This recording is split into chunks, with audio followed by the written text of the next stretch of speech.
some contests, but I think perhaps our friends here at Brainstorming just got the wrong end of the stick. Graviton Surge looking out for blood today. Yeah, I mean, the biggest thing is for me for doing these Go4s, and we discovered it many years over doing all the Go4 series, and I definitely, the main thing that comes to mind is the League of Legends stuff I used to obviously do with Joe years ago. God, it was probably like 5 or 6 years ago we used to do Go4s. Yeah. Is the fact that eventually, the players that we saw that were maybe reaching the Go4 Cup finals, etc., are actually started bleeding into the LCS. Yep. And I'm hoping, obviously, we finally find some gems in Overwatch over the time we start doing these Go4 Cups that maybe get through there. As I mentioned, Mango, I noticed those get through to the semi-finals last time. Who knows? We could see. Obviously, though, the guys that are from the Alpha, from the Beta, are clearly going to be more experienced. They've played the game a lot, and they're former pros, a lot of themselves as well, from various games. Yeah, so we don't really hold anything against Brainstorming for not being able to put on much of a fight. Graviton Surge is a team with LAN experience. They beat Melty at LAN. These guys are very, very strong. So we are going to jump across soon to Team JJ versus other team. We're going to be getting involved in that one as well. Me and Jason will do that one. We get a bit of history with these Battlefield boys, so it's going to be a bit of fun. We're probably going to throw some shade around. But it's start, so we need to get in now. Tell them to wait. Just jump in and tell them to wait. That's fine. Anyway, while we do that, we're going to go to a break, guys. We're going to prep up for the next game. Doesn't look like it's going to be too long of a wait, so hang around. It's just around the corner. We'll see you, ideally, pretty soon.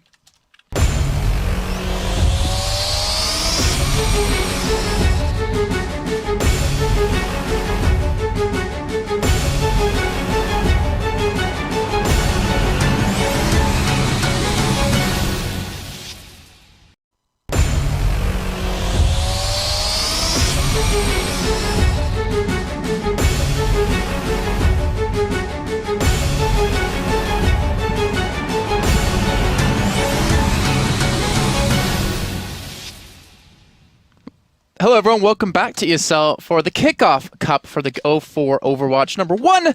I'm just Kaplan, joined by Mitch Leslie here, and we've got a fantastic game coming your way here. It's Team JJ, as we knew it back in the day, Epsilon from Battlefield 4, up against the other team, which has the likes of Drunks, it has Rella, it has Wyroz, a lot of mix of Battlefield boys back in the crew to play against each other. Oh, it's going to be classic, dude. Yeah. We were the guys stuck in this studio, I think Tuesday, Thursday nights. We had the pleasure of being in the studio to but cast. It was warm, right? Last summer, man, we were here till 1 a.m. casting these guys play Battlefield games that went forever because no one could win.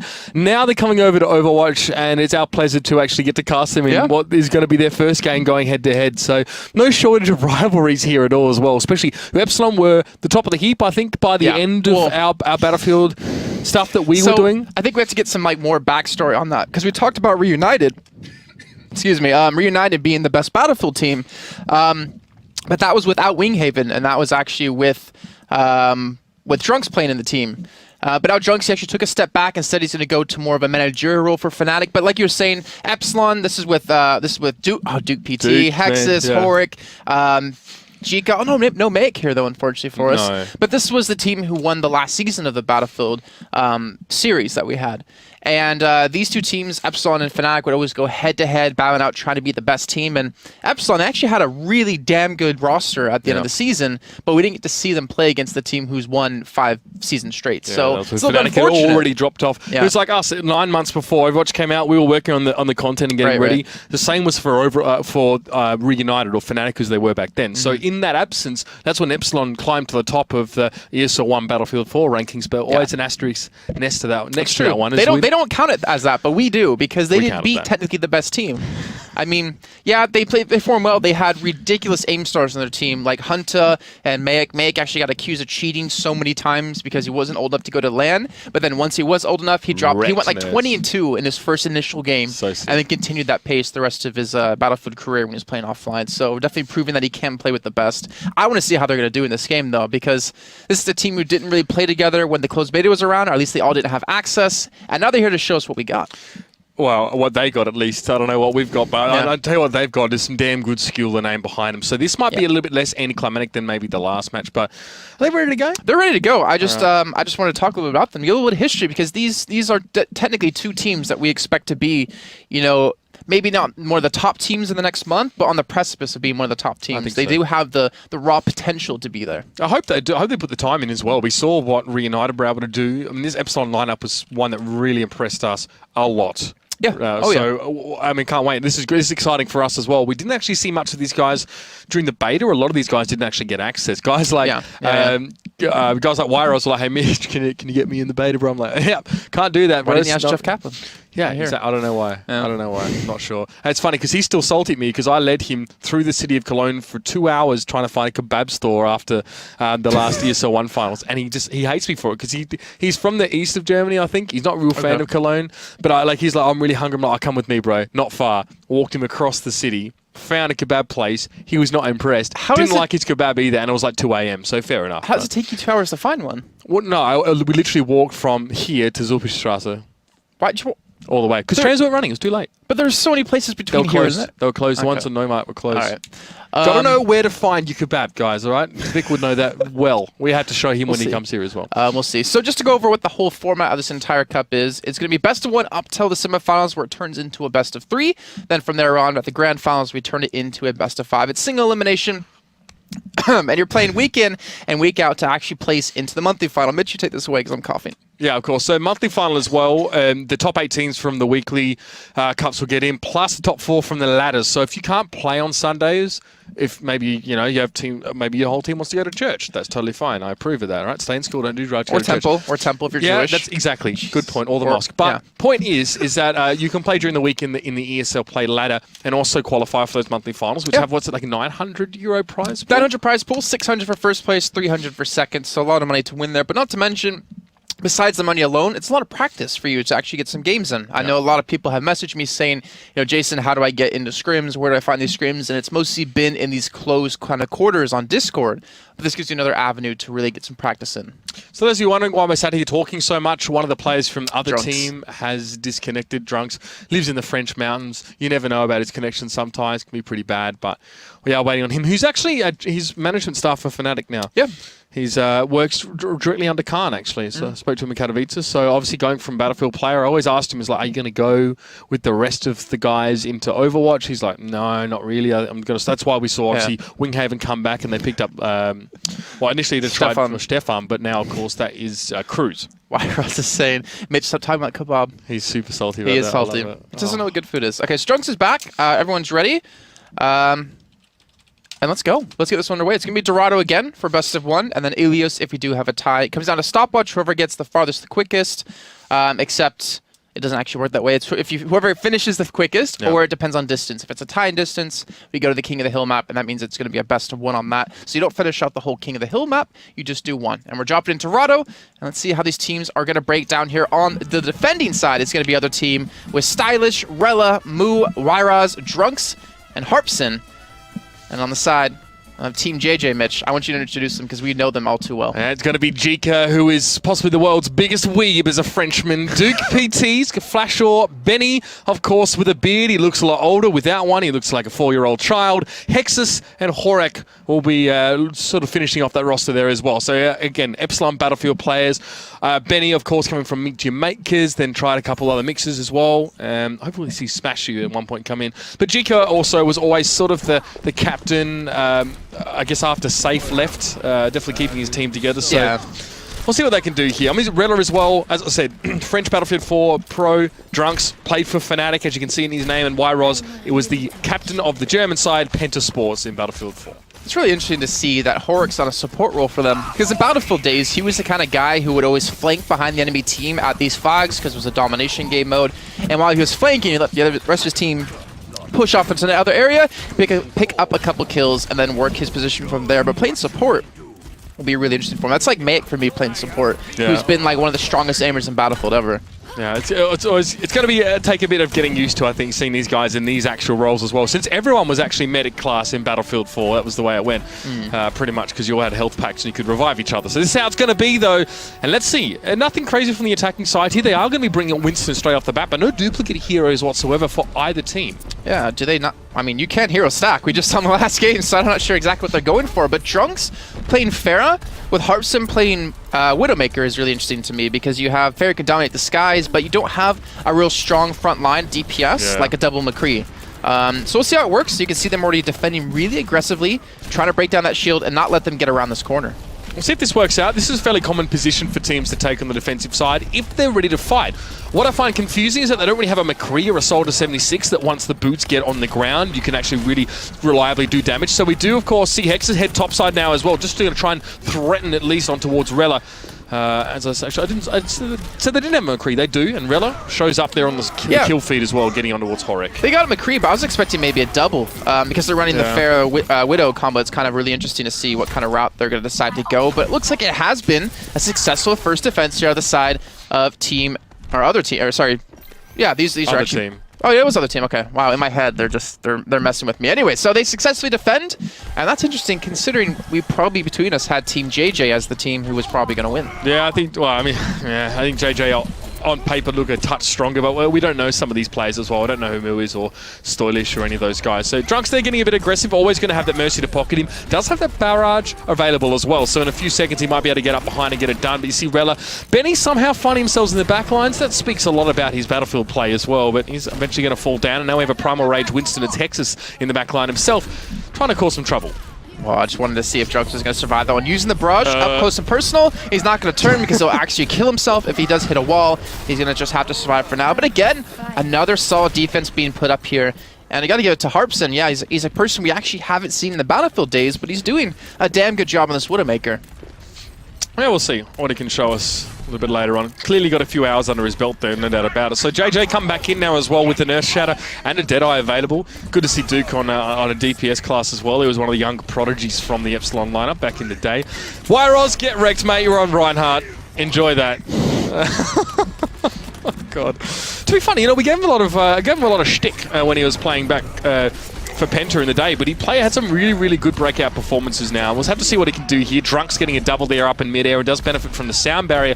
Looking for Benny, getting up behind the shield, trying to knock him away. Benny forced the charge, but the Earth Shatter knocks him down. And knocks him down. Probably to his death most likely, as they're just going to swarm all over him. And unfortunately for him, the rest of his team wasn't going to be there in time. Flasher, he's actually pushed past the entire enemy team, the defending team.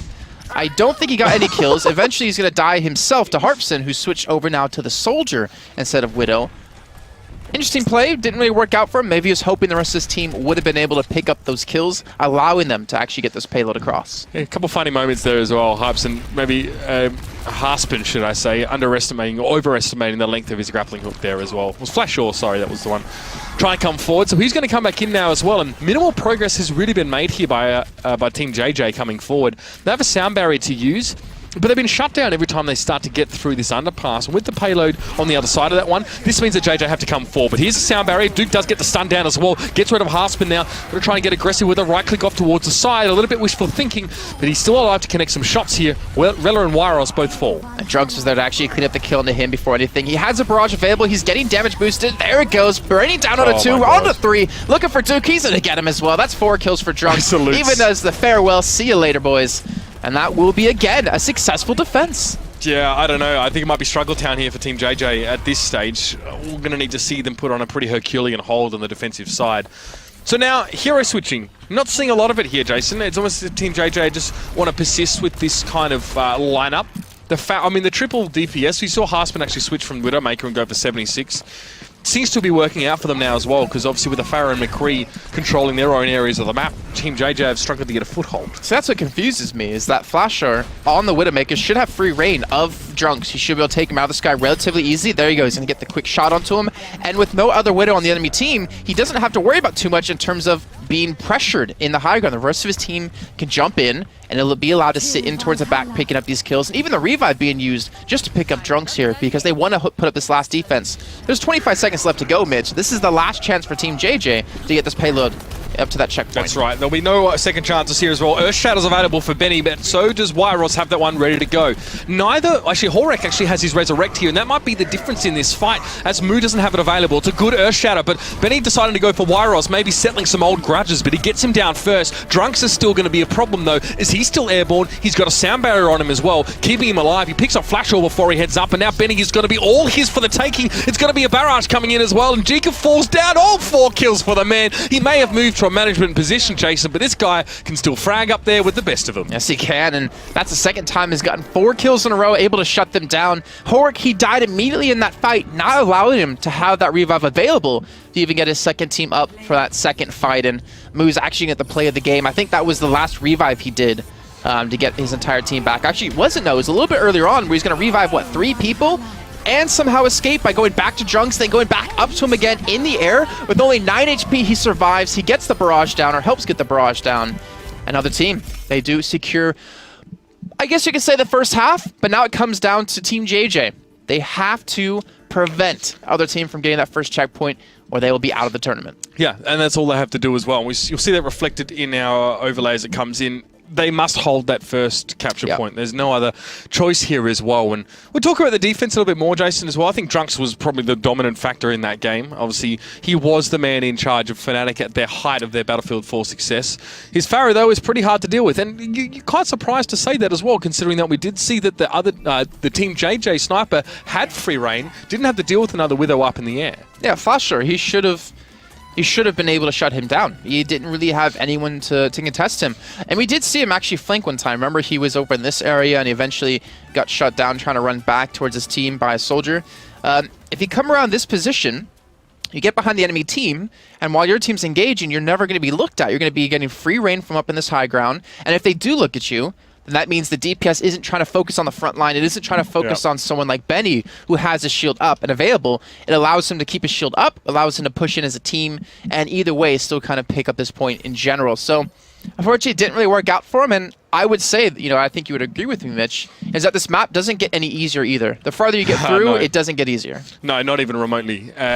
Again, around that church area is very, very hard. You need to use that high ground advantage as much as you possibly can, or take it if you're the attacking team. Otherwise, you're just going to have birds poop on you, or sort of proverbially anyway. Yeah. Like there's not much you can do. Now, so that'll definitely require a certain mix of heroes to be picked by the attacking side, I feel. Wyro's giving us some moves here. We'll probably be playing Reinhardt, let's be honest.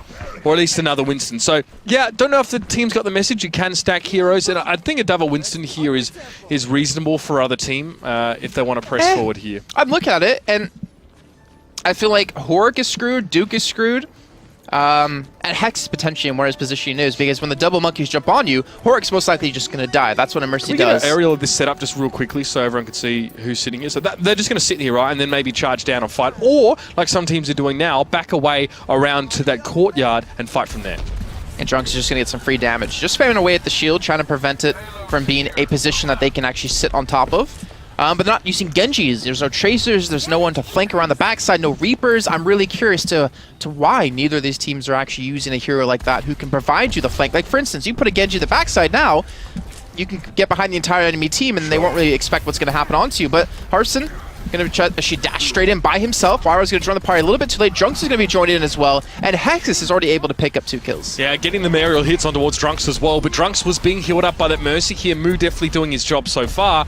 Still, fairly stalwart defense being erected in the early stages. Drunks definitely needs to find an opening or get on towards that enemy Pharah and deal with her quickly as possible. But again, grudges to be settled or to be carried into a new game. Hexus of Epsilon versus Drunks of old Fnatic days is definitely going to be a match to be remembered. So Drunks is going to be constantly pocketed here as well. The damage boost helping a lot. He's got Barrage ready to go. He's going to use it to break down the shield, but he gets nothing else because there's going to be a Barrage in response from Hexus, and he gets Haspin as he comes flying past. But the revive comes in. Moo does get Drunks back alive, so Drunks is going to be able to do some free reign. He's missing these open shots on Hexus, who isn't even looking at him. He's eventually going to be able to chase him down, pick up the kill, but really the damage has already been done. He's lost the rest of his team, and they're going to have to go back and come up with a new plan.